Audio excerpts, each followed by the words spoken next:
Buenas tardes, compañeros. El día de hoy mi compañero Luis Pinzón y yo, José Sebastián Murillo, les vamos a hablar sobre los artículos de la Constitución Política que nos hablan sobre la administración pública y la gestión pública.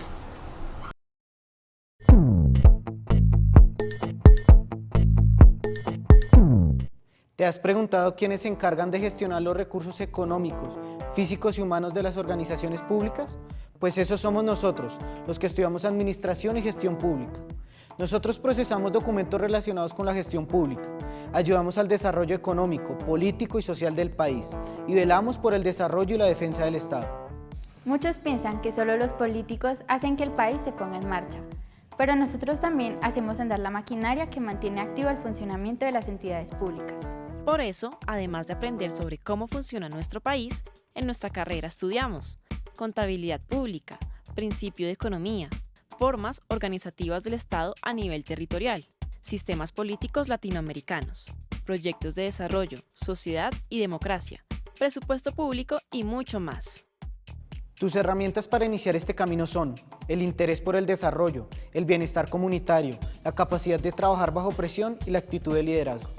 Al terminar tus estudios, podrás trabajar principalmente como administrativo en entidades como ministerios a nivel nacional, secretarías en las regiones, intendencias, empresas de servicios públicos, el Congreso, la Corte Suprema, entre otras entidades del Estado.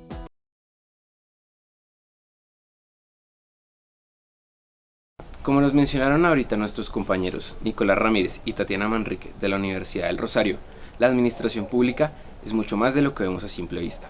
Pues además de todo esto, según lo decretado por el gobierno, la administración pública son todas las ramas del poder ejecutivo que tienen funciones y actividades de administración a su cargo. Ahora veamos brevemente lo que es la administración pública. Primero, hemos de decir que la administración pública es también uno de los varios objetos de estudio de la ciencia política, justamente por su carácter público. Dentro de los grupos humanos es necesario un liderazgo que conduzca y que satisfaga las necesidades de los ciudadanos. Por ello, debe existir quién, qué o quiénes cumplan este papel. Así surge la administración pública, como responsable de la correcta operación de las funciones y servicios entre ciudadanos y gobierno. Generalmente, como ya dije, es el gobierno mismo. Sin embargo, la administración también se da en otros órganos, por ejemplo, el legislativo y el judicial. La administración pública se da como actividad, como organización y como ciencia. La primera se refiere a la acción orientada al cumplimiento de las tareas del gobierno y el Estado mismo, en donde se encuentran la satisfacción de demandas y necesidades ciudadanas, por ejemplo, servicios médicos, educación, seguridad pública e impartición de justicia. Es decir, es una acción pública donde se busca cumplir de manera eficaz y eficiente con los servicios que se ofrecen, además de contribuir con las tareas necesarias para el mantenimiento de este. La administración como organización se refiere a aquellos humanos, llamados servidores públicos, e instituciones que en conjunto llevan a cabo dicha actividad. Y por último, la administración pública como ciencia, la cual estudia el fenómeno administrativo público, es decir, todo lo anterior mencionado. Por tanto, el administrador público es por una parte aquel individuo preparado para operar y ejecutar la administración pública como actividad directamente en la administración como organización, así como aquel cientista y encargado de estudiar desde fuera a la administración pública misma, para entenderla y mejorarla. En suma, podemos decir que un politólogo y administrador público es un individuo doblemente preparado para entender la vida pública. Por un lado, con el conocimiento teórico necesario para comprender y cuestionar la realidad de los fenómenos políticos y administrativos, intentando siempre buscar soluciones que mejoren la vida en sociedad, su función y papel mismo. Sin embargo, no hay que olvidar también que es un posible elemento con la capacidad de insertarse directamente en la acción misma, de ser un trabajador entregado a la sociedad. El politólogo y administrador público es y será siempre un profesional que busca y hace el bien común.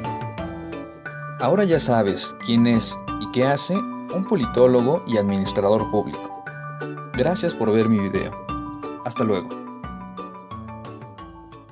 Actividades como estas encontramos planificar, organizar, dirigir y controlar todas las actividades procesos y procedimientos de una manera eficaz, eficiente y productiva en todo lo que tenga que ver con los cargos, con las funciones y con las actividades de los representantes del Estado en función del pueblo. Mi nombre es Diego Salazar, soy administrador público y trabajo en la Vicerrectoría de Vinculación con el Medio de la Universidad de Santiago de Chile.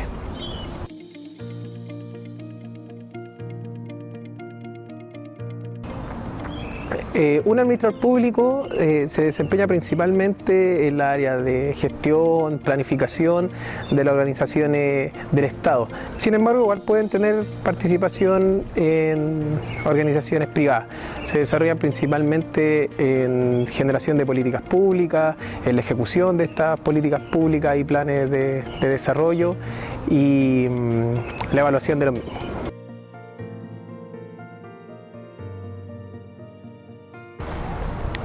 Los principales intereses que tiene que tener una persona que quiera estudiar administración pública es buscar solución a problemas complejos de la sociedad en la que vive, en la comunidad, y así en términos generales. Estos problemas complejos pueden ser el empobrecimiento de la población, la desigualdad, medio ambiente, etc. Y donde estos problemas están atravesados por diferentes cosas, necesita su principal habilidad, tener capacidad de adaptación, de buscar el conocimiento en diferentes áreas, muy técnico y también, ¿por qué no político a la vez? Cruzar esas dos materias, esas dos perspectivas de ver la realidad y buscar soluciones a estos problemas. A continuación veremos los artículos que están relacionados con este tema. Artículo 209.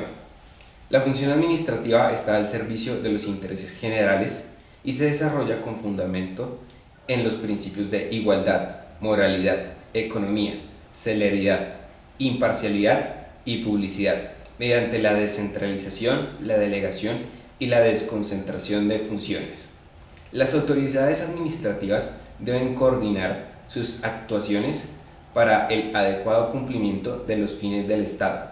La administración pública, en todos sus órdenes, tendrá el control interno que se ejerza en los términos que señale la ley.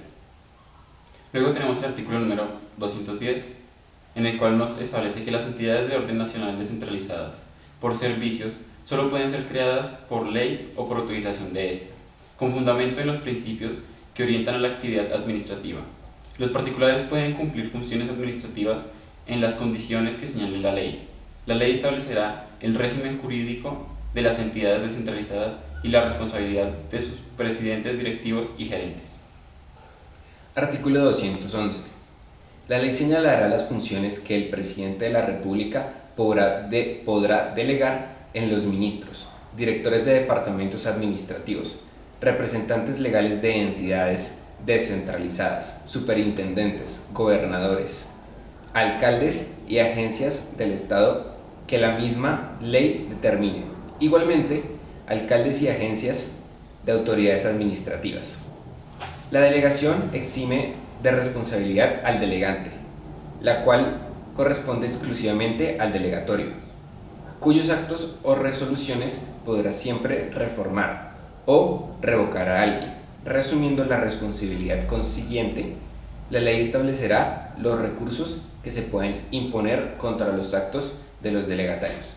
Este artículo en específico quiere decir que el presidente tiene el poder de delegar funciones a cualquier otra persona que haga parte de la gestión pública o de la administración pública. Sin embargo, esto no lo exime a él de tener que cumplir el castigo en caso de un mal funcionamiento. Quiere decir que la ley establecerá los recursos que se pueden imponer contra los actos de los delegatarios. Entonces, según el artículo 268, el Controlador General de la República tendrá las siguientes atribuciones. La primera es percibir los métodos y la forma de rendir cuentas los responsables del manejo de fondos o bienes de la nación e indicar los criterios de evaluación financiera, operativa y los resultados que tendrán a seguirse. La segunda es revisar y fenecer las cuentas que deben llevar los responsables del erario y determinar el grado de eficiencia, eficacia y economía que hayan obrado. Listo. La número 3 es llevar un registro de la deuda pública de la nación y las entidades territoriales.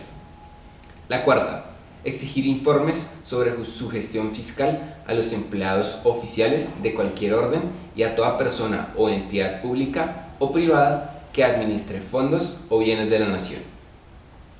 La número 5 es establecer responsabilidad que se derive de la gestión fiscal, imponer las sanciones pecuniarias que sean del caso, recaudar un monto y ejercer la jurisdicción coactiva sobre los alcances deducidos de la misma.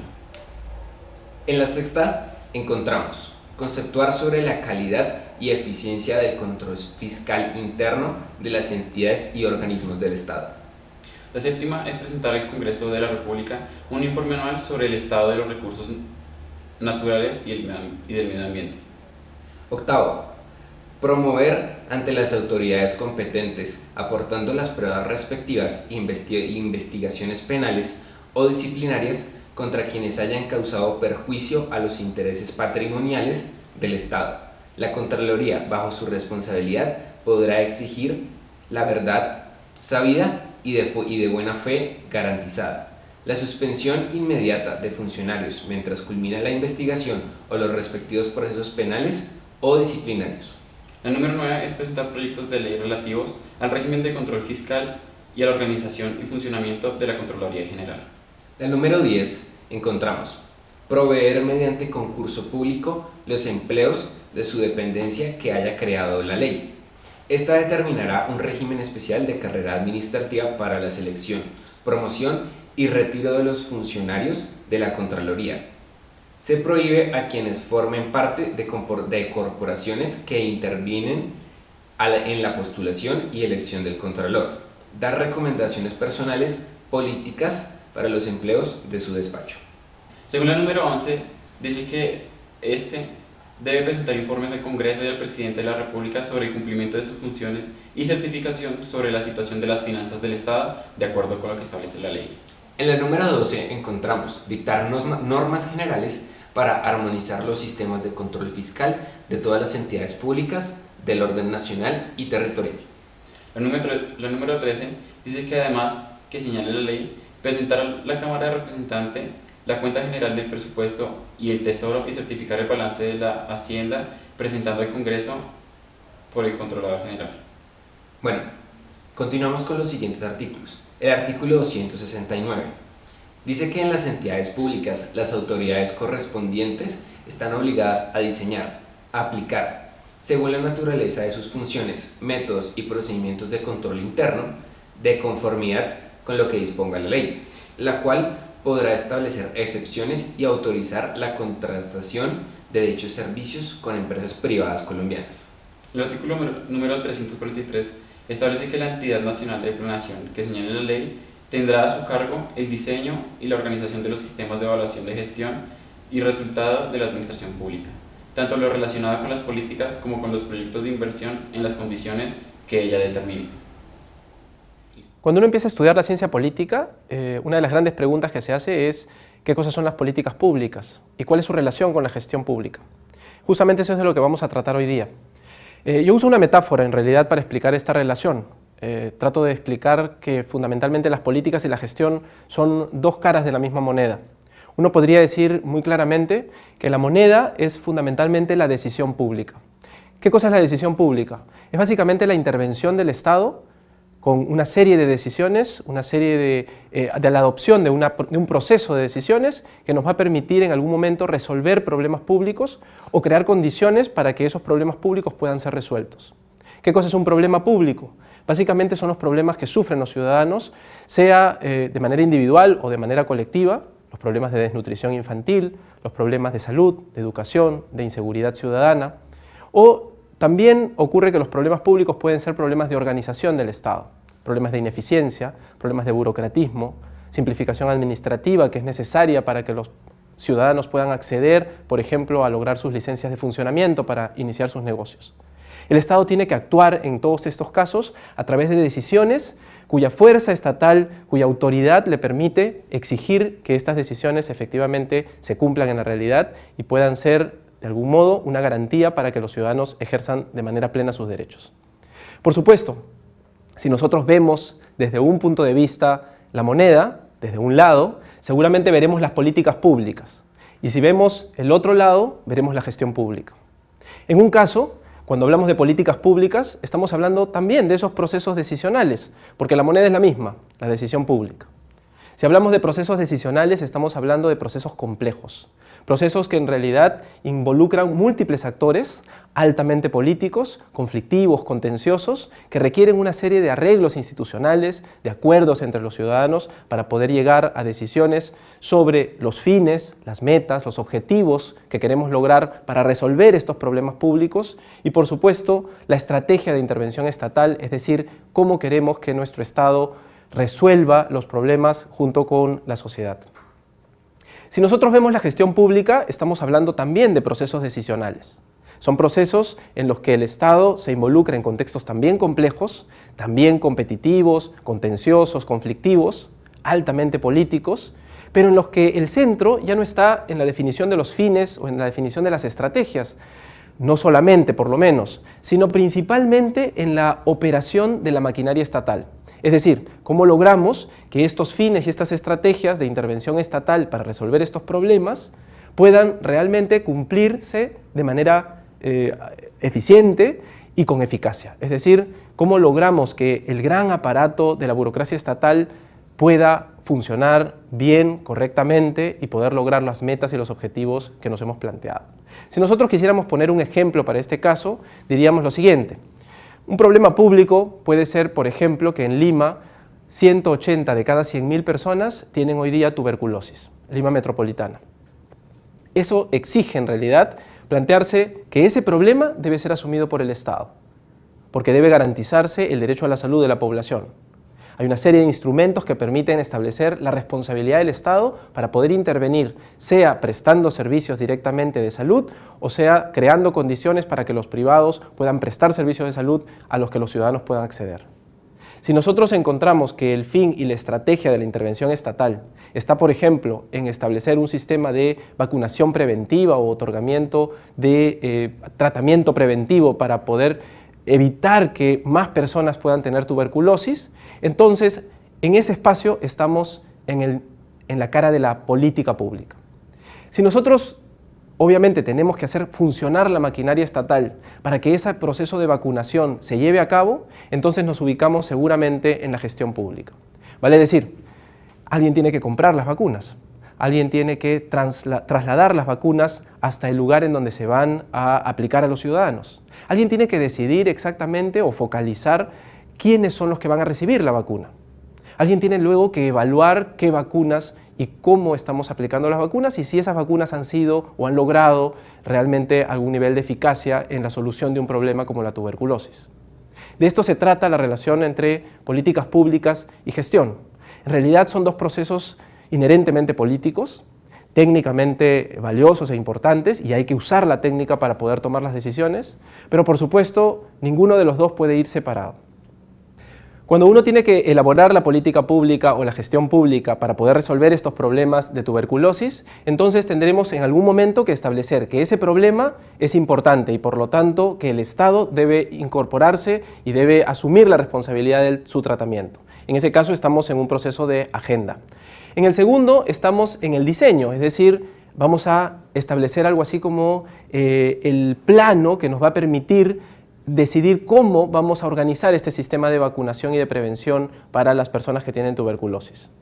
En la implementación ya voy a proceder específicamente con las decisiones que tienen que ver con hacer operar la maquinaria estatal para que la vacuna llegue a cada una de las personas y ciudadanos que tienen este problema o que quieren prevenirse de la tuberculosis.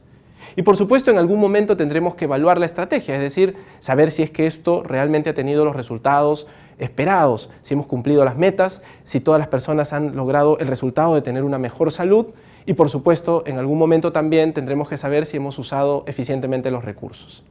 Adicionalmente, en todo este proceso, tanto la administración pública como la sociedad civil y los ciudadanos en general asumen una serie de capacidades y una serie de procesos de innovación que nos permiten hacer que cada vez que logramos que el Estado se involucre en la protección de los derechos de la salud de las personas, lo vayamos haciendo mejor. Seguramente nosotros hablamos de gestión pública para diseñar una estructura organizacional que nos permita establecer cómo y quién es el que se va a hacer responsable de esta política. El Ministerio de Salud, E-Salud, los hospitales, el Gobierno nacional, el regional, el local. ¿Quién va a ser responsable y cómo estructuramos este gran aparato estatal? Las reglas y rutinas de operación que van a permitir la implementación del sistema de atención de salud para las personas. El quehacer ejecutivo o administrativo del Estado, vale decir, los sistemas administrativos como las contrataciones, el sistema de planeamiento, el presupuesto, los procesos, la contratación del personal o, por supuesto, la auditoría y la evaluación y la gestión de la calidad. Pero además, como es un proceso contencioso, la gestión pública no escapa del proceso político. Por eso está dentro de ciencia política y por eso hoy día es necesario estudiar la coordinación y la colaboración interinstitucional para poder lograr que los diferentes niveles del Estado y diferentes órganos del Estado puedan trabajar conjuntamente y lograr resultados. Finalmente, generar capacidades y, por supuesto, en ese proceso establecer toda una serie de reformas administrativas que nos permitan lograr que el Estado, sea por las políticas públicas o por la gestión pública, puedan lograr los mejores resultados para los ciudadanos, que es lo que esperamos todos de nuestro Estado. Y para eso, efectivamente, hay que prepararse a nivel de ciencia política, a nivel de políticas, a nivel de gestión técnica y políticamente.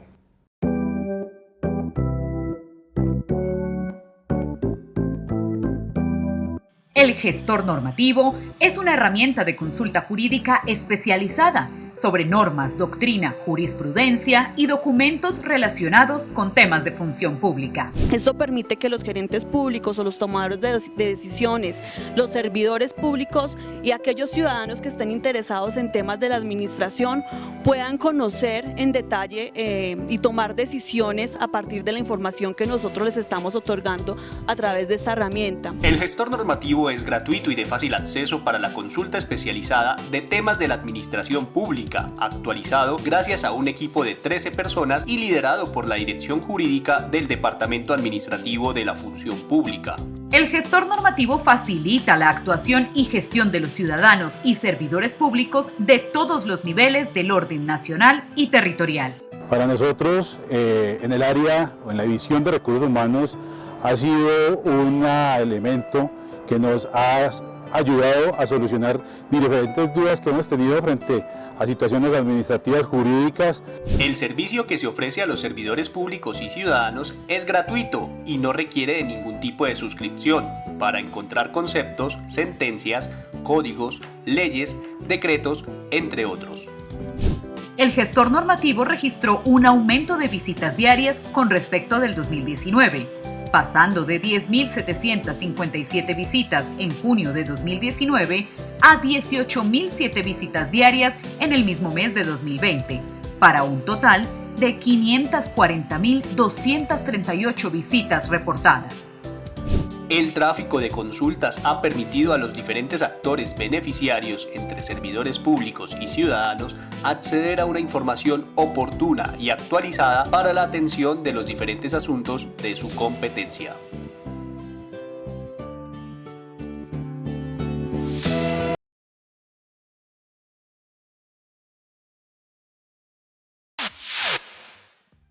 Hola. En esta ocasión vamos a hablar de la nueva gestión pública o la gestión para resultados. El modelo de administración que surgió como respuesta a la ineficiencia de las administraciones públicas clásicas o tradicionales es la nueva gestión pública. Con la instrumentación de esta nueva gestión se busca construir una administración pública de mayor calidad y eficiencia en los procesos y en los sistemas. Un gobierno con la suficiente estabilidad para atender y resolver los distintos problemas sociales, enfocando los recursos públicos a la satisfacción de las demandas de la sociedad. Es así que la nueva gestión pública introduce nuevos requerimientos como el desarrollo de una cultura de cooperación y de desarrollo de capacidades específicas orientadas estas a la gestión para resultados o GPR, de lo que vamos a hablar en esta lección. La GPR representa un modelo de cultura organizacional, directiva y de desempeño institucional que pone más énfasis en los resultados, más que en los procedimientos. Aunque también le interesa cómo se hacen las cosas, cobra mayor relevancia qué se hace y qué se logra, así como cuál es el impacto en el bienestar de la población. Es decir, la creación de valor público y bienestar en la misma población. Bien, pero ¿cómo es este nuevo modelo? Vamos a ejemplificarlo. En una administración pública tradicional o clásica se prioriza o se trabaja con base en, por ejemplo, el número de vacunas aplicadas, el número de empleos creados o incluso el número de patrullas o elementos policíacos que vigilan las calles. Sin embargo, estos datos no han demostrado generar bienestar o valor público en la población. Con la instrumentación de la nueva gestión pública y de la gestión para resultados en la administración pública, se pone énfasis en los resultados, es decir, se busca lograr y medir el grado de salud o bienestar en la población, cómo creció la economía de las familias o también que perciba mayor seguridad en su comunidad. Entonces, la gestión pública es la articulación de manera continua de las diferentes actividades de planeación, evaluación y ejecución de todas las acciones que tienen que realizar todas las personas electas por el pueblo de manera democrática, y estas acciones deben atender todas las necesidades que tiene el pueblo de manera oportuna, eficiente y efectiva. El Perú tiene enormes desafíos fundamentalmente en lo que es la provisión de servicios públicos, tanto en el área de salud, educación, seguridad e infraestructura. Es por ello que SAN hoy día está apostando en una maestría en gestión pública. Fundamentalmente la maestría en gestión pública, que requiere además, ¿no es cierto?, de una ética, un profesionalismo y una eficiencia en lo que es el aprendizaje, descansa en 4 pilares que nosotros consideramos que son fundamentales. El primero es desarrollar y entender lo que es la dinámica del sector público, es decir, cómo funciona el sector público, su dinámica y lógica, que es un poco diferente al sector privado. La segunda es ver cómo efectivamente se hace gestión económica y financiera en el sector público, un poco diferente de lo que es el sector privado y asociado también a una visión que se llama hoy evaluación social de proyectos. El tercero, que es fundamental, es entender lo que son las dinámicas de relaciones y conflictos. Hoy día estamos en una sociedad donde tenemos muchos conflictos y es necesario que el funcionario público conozca cómo efectivamente esto funciona. Y finalmente, lo que es pilar de SAN, lo que son las herramientas de gerencia o de management. No solamente lo básico que es estrategia, marketing, etcétera, sino fundamentalmente avanzar en lo que es entender la nueva visión del sector público, tanto en el área de APP como en el área de gestión, o lo que se llama hoy día gobierno. A continuación vamos a presentar todos los artículos que están dentro de la Constitución Política que denotan y hablan sobre la gestión pública. Como mencionó mi compañero Sebastián, vamos a empezar con los artículos. En este caso encontramos solamente 2. El primero de ellos es el artículo 103, que dice: son mecanismos de participación del pueblo en ejercicio de su soberanía, el voto, el plebiscito, el referendo, la consulta popular, el cabildo abierto, la iniciativa legislativa y la revocación del mandato. La ley los reglamentará. El Estado contribuirá a la organización, promoción y capacitación de las asociaciones profesionales, cívicas y sindicales, comunitarias, juveniles, beneficiarias o de utilidad común no gubernamentales, sin detrimento representativo de las diferentes instancias de participación, concentración, control y vigilancia de la gestión pública que se establezcan. Listo, entonces, el segundo artículo es el artículo 270, el cual establece que la ley organizará las formas y los sistemas de participación ciudadana que permitan vigilar la gestión pública que se cumpla en los diversos niveles administrativos y sus resultados. En esta oportunidad vamos a hablar de las situaciones administrativas en las cuales se pueden encontrar los servidores públicos que se encuentran vinculados a la administración. El Departamento Administrativo de la Función Pública, a través del decreto 1083 del 2015, el cual ha tenido varias modificaciones, ha incorporado la norma en las cuales se encuentran las situaciones administrativas. ¿Qué son las situaciones administrativas? Son aquellos eventos o situaciones en las cuales se puede encontrar un empleado público durante su vida laboral. Es importante señalar que a partir del acta de posesión, el funcionario se encuentra en servicio activo. En este sentido, desde el momento en que el funcionario se vincula, se posesiona, hasta el retiro del servicio, se puede encontrar en unos eventos que pueden afectar su relación laboral.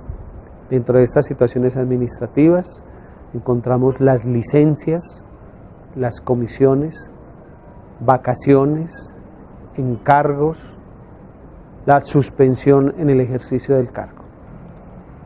En relación con las licencias encontramos la licencia ordinaria, la licencia no remunerada para adelantar estudios, que es una nueva figura que nos la incorporó en el decreto 1083, una modificación que fue el decreto 648 del 2017. Tenemos la licencia por maternidad, la licencia por luto. En relación con las comisiones, encontramos que está la comisión de servicios, comisión de estudios, comisión para aceptar invitaciones de gobiernos extranjeros, la comisión para desempeñar cargos de libre nombramiento y remoción, la cual está reservada para los funcionarios que tienen derechos de carrera, que son comisionados para desempeñar cargos de libre nombramiento y remoción. El término de esta situación administrativa es por 3 años, prorrogables por 3 años más, finalizados los cuales el funcionario deberá regresar al cargo del cual es titular, so pena de perder los derechos de carrera administrativa. Y lo más importante dentro de esta situación administrativa es que finalizado el término de los 6 años, el funcionario no podrá recibir nuevas comisiones para desempeñar empleos de libre nombramiento y remoción.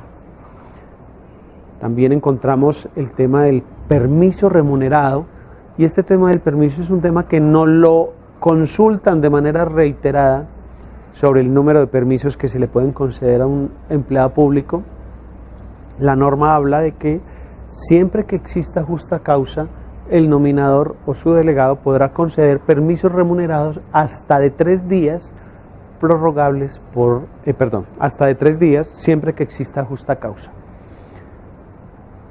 Este permiso se podrá conceder cada que el funcionario presente una justa causa a juicio del nominador.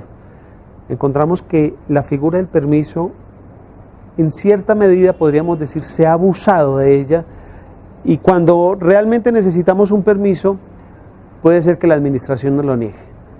¿Cuál es la condición? Siempre que exista justa causa, el nominador o su delegado lo podrá conceder. ¿Cuántas veces al año hay funcionarios que nos preguntan, es que yo este año no he hecho uso de mi permiso remunerado? Si bien es un derecho del funcionario, no es que dentro del año se tenga un número X de permisos, solamente que exista la justa causa. El encargo es otra situación administrativa mediante el cual el funcionario, para los empleados de carrera, tienen el derecho preferencial para ocupar cargos de carrera que presenten vacancia definitiva o vacancia temporal. Actualmente el departamento ha señalado que en los empleos de carrera que presenten vacancia temporal, el término de duración será hasta que se desarrolle el correspondiente proceso de selección y se efectúe el nombramiento en periodo de prueba. En las vacancias temporales de los cargos de carrera, el término de duración del encargo será por la temporalidad. Voy a poner un ejemplo. Me nombran a mí mediante encargo en un cargo de carrera cuyo titular se encuentra incapacitado y la incapacidad dura 180 días, a manera de ejemplo, pues el término de la duración del encargo será por esos 180 días. Es importante señalar que en materia de encargo se tendrá derecho a la diferencia salarial siempre y cuando el titular no lo esté percibiendo, no perciba la remuneración. Para el caso de los empleos de libre nombramiento y remoción, es un poco la norma diferente en el sentido de que señala que el encargo podrá recaer en empleados de libre nombramiento y remoción o en empleados con derechos de carrera. La diferencia está en que para los empleados de carrera, el derecho preferencial radica en los mismos empleados de carrera. Las vacaciones, digamos que tienen una doble condición, es una situación administrativa y es una prestación social, en donde el funcionario se separa transitoriamente del ejercicio de su cargo para recuperar sus fuerzas y sus energías y volver a prestar el servicio. Entonces, las vacaciones como tal, todos sabemos que por el decreto 1045 de 1978, estas tienen una duración de 15 días hábiles, entendidos como hábiles la supresión de los feriados del domingo y del sábado cuando la jornada del sábado ha sido incorporada de lunes a viernes. Suprimo esos días, cuento los 15 días hábiles y ese es el número. En la práctica podrán ser 18, 19, 20, 21 o hasta 22 días, dependiendo el conteo, estableciendo los feriados, los domingos y los días sábados. Es importante tener en cuenta las diferentes situaciones administrativas en las cuales se encuentran los servidores públicos, toda vez que las mismas pueden afectar o afectan la relación de los servidores en la administración, en la respectiva entidad. Y es importante darle un adecuado manejo conforme a las disposiciones legales vigentes para no incurrir en una posible violación de los derechos de los empleados públicos al servicio del Estado. El Departamento Administrativo de la Función Pública, a través de su página web, tiene,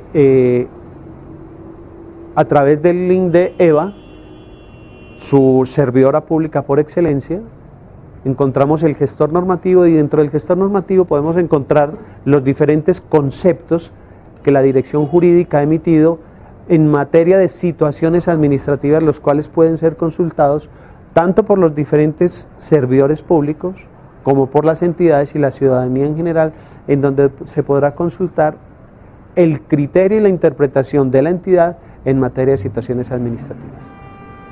Muchas gracias.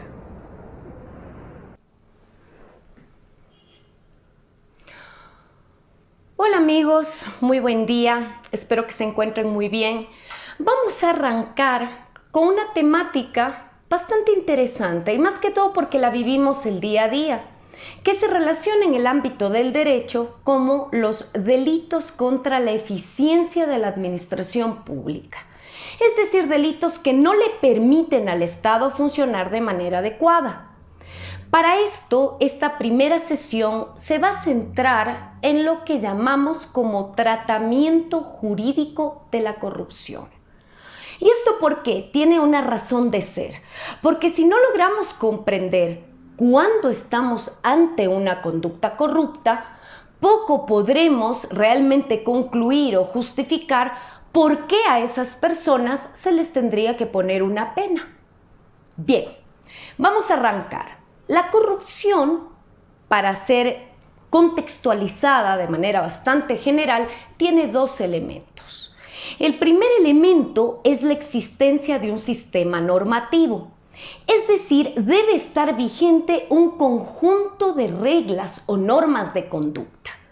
Y el segundo elemento se refiere a la presencia de una persona investida de autoridad o de poder, ya que esta persona es la que tiene la capacidad de adoptar decisiones, pero lo va a hacer con una finalidad de obtener ganancias indebidas o de favorecer indebidamente a su entorno. El profesor Ernesto Garzón Valdés, de forma muy clara, define la corrupción como la violación limitada de un deber con el propósito de conseguir un beneficio personal y legal. Hay que aclarar que esta violación de deberes es limitada, porque el corrupto al fin de cuentas realiza cálculos entre lo que consigue y la manera de cómo lo encubre, de cómo lo tapa, para así no perder su posición privilegiada dentro del sistema. En palabras sencillas, el corrupto necesita de su posición para seguir aprovechándose de lo que mal consigue día a día. Esta operatividad, que en la mayoría de ocasiones se vuelve cíclica y hasta se arraiga como una mala costumbre, es la que desnaturaliza la razón de ser, por ejemplo, del Estado, ya que el Estado, si tiene incrustado dentro de sus estructuras a corruptos, no va a poder dar una respuesta eficiente a todos. Así, por actos de corrupción, no se pueden prestar, por ejemplo, debidamente los servicios públicos. Los gobiernos se ven en la necesidad de adquirir cada vez más préstamos que terminamos pagando todos nosotros. Por tanto, este dinero público abusado o desviado hará que no existan suficientes recursos para la compra de medicamentos de calidad, que se limite el acceso a la educación pública porque no hay suficientes plazas o no hay suficientes maestros como para atender la demanda. Y en general vemos que no hay una respuesta adecuada y justa a las necesidades básicas de una población. Lo comentado hasta aquí nos permite entender el por qué estas malas conductas deben ser sancionadas, ya que generan, y esto es lo importante, un perjuicio no a una, sino a todas las personas del conglomerado social. Y lo que es más grave, propician una desconfianza generalizada en las instituciones. Se las debe sancionar además porque no es viable tolerar que prime lo que se conoce como visión patrimonialista o personalista del poder. Es decir, que una persona quiera acceder a un cargo público, pero para beneficio personal, y no para servir a la colectividad cuando esa es la finalidad. Es decir, personas que se sirven del Estado en vez de servir. El corrupto, queridos amigos, cree que puede sacar provecho y, por tanto, por una gran variedad de mecanismos, tomar lo que no le pertenece. Y hasta podemos entender que también hay corrupción cuando se pagan favores con cargos. Se da cargo a personas que se entiende o bien se conoce no tienen la formación necesaria para ejercerlos de una manera eficiente, de una manera que responda en verdad a las necesidades de un país. En resumen, y lo que se debe y con urgencia fomentar es una apropiada interiorización de cada una de las personas que van a acceder al servicio público, que deben prestar sus servicios de manera ética, de manera adecuada, de manera legal. Este tema se llama ética pública, que es muy interesante y dista mucho de una abstracción de hablar de conductas éticas, de no saber en todo caso cómo materializarlas, cuando eso sí es posible.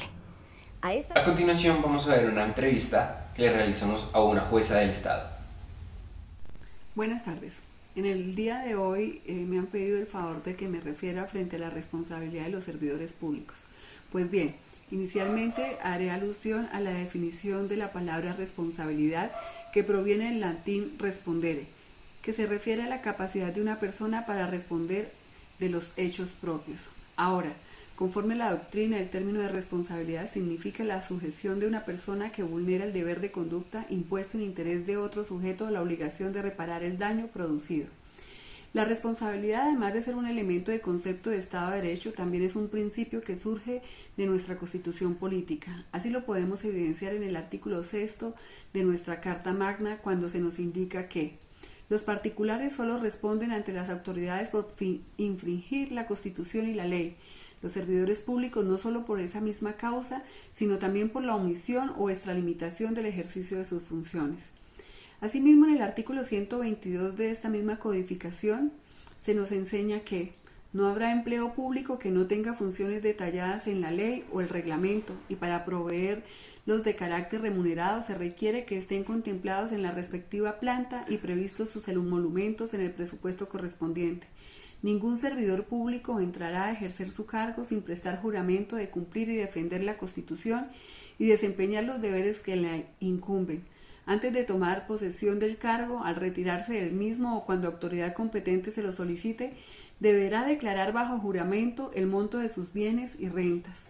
Dicha declaración solo podrá ser utilizada para los fines y propósitos de la aplicación de las normas del servidor público, sin perjuicio de las demás sanciones que establezca la ley. No podrán ser inscritos como candidatos a cargos de elección, ni elegidos, ni designados como servidores públicos, ni celebrar personalmente o por interpuesta persona contratos con el Estado, quienes hayan sido condenados en cualquier tiempo por la comisión de delitos que afecten el patrimonio del Estado.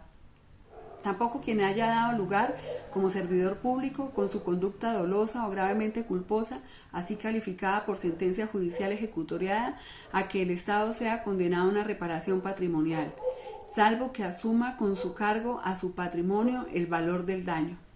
Ahora, Complementario al artículo anterior tenemos el artículo 123, que nos indica que son servidores públicos los miembros de las corporaciones públicas, los empleados y trabajadores del Estado y de sus entidades descentralizadas territorialmente y por servicios. Los servidores públicos están al servicio del Estado y de la comunidad. Ejercerán sus funciones en la forma prevista por la Constitución, la ley y los reglamentos. La ley determinará el régimen aplicable a los particulares que temporalmente desempeñen funciones públicas y regulará su ejercicio. Así pues, en estos artículos podemos identificar de manera general cómo el Estado a través de la Carta Magna ha determinado específicamente que los servidores públicos son responsables de sus acciones, no solo como particulares, sino además por la calidad especial que los embiste.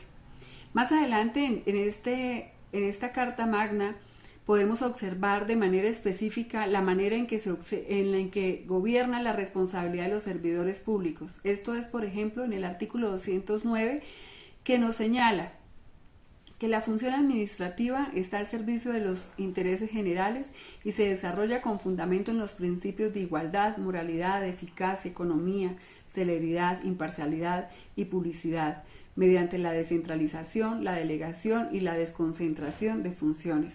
Así las cosas, tenemos entonces que este artículo 6, ya referido, prevé la cláusula general de la responsabilidad de los ciudadanos y la específica y excluyente de los servidores públicos, los cuales deben responder ante las autoridades por infringir la Constitución y la ley, así como por la omisión o la extralimitación en el ejercicio de sus funciones. Esta norma, que en consonancia con el artículo 122 y viden, armoniza su contenido al determinar que no existirá cargo o empleo público que no tengan funciones detalladas en la ley o reglamento, y todo servidor público deberá ejercer su cargo jurando cumplir y defender la Constitución y desempeñar los deberes que le incumben.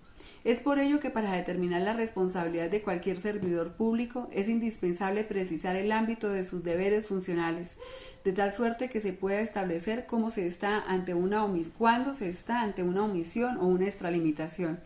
En el cumplimiento de los cometidos estatales y durante el ejercicio de las correspondientes funciones o cargos públicos, los servidores públicos no pueden distanciarse del objeto principal para el cual fueron instituidos, como es el servir al Estado y a la comunidad en la forma establecida en la Constitución. Por tanto, pueden verse sometidos a una responsabilidad pública de índole disciplinario cuando en su desempeño vulneran el ordenamiento superior y legal vigente, así como por la omisión o la extralimitación en el ejercicio de sus funciones. Ahora bien, concordante con lo anterior, podemos afirmar que los funcionarios que no cumplen debidamente con sus obligaciones, transgreden sus prohibiciones o ejercen abusivamente sus derechos, incurren en responsabilidades, y esta puede ser de diferente naturaleza, pues existen en los servidores públicos varias responsabilidades. Estas responsabilidades son: la responsabilidad patrimonial consagrada en el artículo 90 de la Constitución Política y la Ley 678 del 2001, específicamente en lo concerniente a la acción de repetición. La responsabilidad fiscal, que se encuentra a cargo de la Contraloría General de la Nación y se encuentra reglamentada en la Ley 610 del 2000. La responsabilidad penal, descrita en la Ley 599 del 2000, esto es en el Código Penal. Se encuentra allí estatuidos los delitos contra la administración pública. En este libro se señala cómo los delitos de esta índole son determinados por delitos como el peculado, el cohecho, abuso de autoridad y el prevaricato. La responsabilidad política se encuentra en el gobierno, observándose la oportunidad y la conveniencia, la moción de censura, citación a ministros e informes que se realizan a través del Congreso de la República. Y finalmente la responsabilidad disciplinaria, descrita en la Ley 734 del 2000. Funciones detalladas en los reglamentos existentes para cada cargo en especial. Ahora bien, cabe destacar que la responsabilidad disciplinaria se encuentra en la actualidad establecida en el Código Disciplinario Único, esto es la Ley 734 del 2002, pero que esta ley estará derogada a partir del 1 de julio de la presente anualidad y entrará en vigencia entonces la Ley 1952 del 2019, esto es el Código General Disciplinario. En virtud de lo anterior, se hace necesario precisar los cambios que trae este nuevo código en relación con el que se encuentra hoy en vigencia. respecto de la responsabilidad de los servidores públicos, que es el tema que atañe hoy en día y que es el que está atrayendo nuestra atención. Pues bien, lo primero que debemos decir en cuanto a los criterios para determinar la gravedad o levedad de la falta, se eliminaron los criterios del grado de culpabilidad y de la realización típica de una falta objetivamente gravísima cometida con culpa grave y se introdujeron los conceptos de dolo y culpa en materia disciplinaria, pues en el anterior código no se encuentran contempladas estas definiciones. Como segunda medida tenemos la inclusión expresa de atenuantes y agravantes para la graduación de la sanción. Asimismo, se realizó una agrupación de las faltas gravísimas, en particular por tipo de infracción, entre otras faltas relacionadas con la contratación pública en el servicio o función pública, faltas al régimen de incompatibilidades, inhabilidades, impedimentos y conflicto de intereses, intervención en política, moralidad pública, etc. En esta agrupación de las faltas graves se incluyeron algunas faltas disciplinarias que antes no se encontraban contempladas. Finalmente se modificó la graduación de las sanciones. Con el nuevo código se señala e incluyen los máximos y mínimos de las acciones. Así pues, para las faltas gravísimas con dolo, destitución e inhabilidad de 10 a 20 años. Para las faltas gravísimas con culpa gravísima, destitución e inhabilidad de 5 a 10 años. Suspensión del cargo de 3 a 48 meses e inhabilidad especial por el mismo término por faltas gravísimas realizadas con culpa grave. Suspensión del cargo de 3 a 24 meses e inhabilidad especial por el mismo término para faltas graves dolosas. Suspensión del ejercicio del cargo de 1 a 18 meses para las faltas graves culposas. Multa de 20 a 90 días del salario devengado para las faltas leves dolosas y para las faltas leves culposas multas de 5 a 20 días de salario básico devengado para la época de los hechos. Igualmente se resalta que la amonestación escrita no se encuentra contemplada como sanción. De lo brevemente expuesto podemos concluir de forma general que sin importar la manera o forma en que se esté vinculado el servidor público al Estado, debe asistirlo compromisos mayores a los adquiridos consigo mismo, pues debe prevalecer en cada una de sus actuaciones la comunidad, la institución a la que presta sus servicios y por sobre todas las cosas al Estado. Por lo que debe predominar ante cualquier circunstancia la lealtad, entrega, vocación, capacidad, disciplina, honorabilidad y honradez, entre otras muchas consideraciones y convicciones, reflejándose con ello la esencia fundamental de lo que es y debe ser siempre el deber ser del Estado, en la más amplia de sus dimensiones. Máxime, cuando es nuestro Estado social de derecho cuya configuración jurídico-política se halla inspirada en el propósito cierto y eficaz de brindar a la actividad estatal el más amplio de los despliegues posibles y con ello pueda hacer cabal y efectiva la igualdad entre los gobernados, esto es, alcanzar la armonía entre la democracia y los fines sociales de toda estructura institucionalizada de poder. Por último, les queremos agradecer a ustedes por su atención, por su comodidad, por regalarnos un poco de su tiempo y estar en este cuarto Congreso Internacional. Nos despedimos nosotros, el doctor Sebastián Murillo y el doctor Luis Pinzón. Esperamos tengan un maravilloso día y les agradecemos.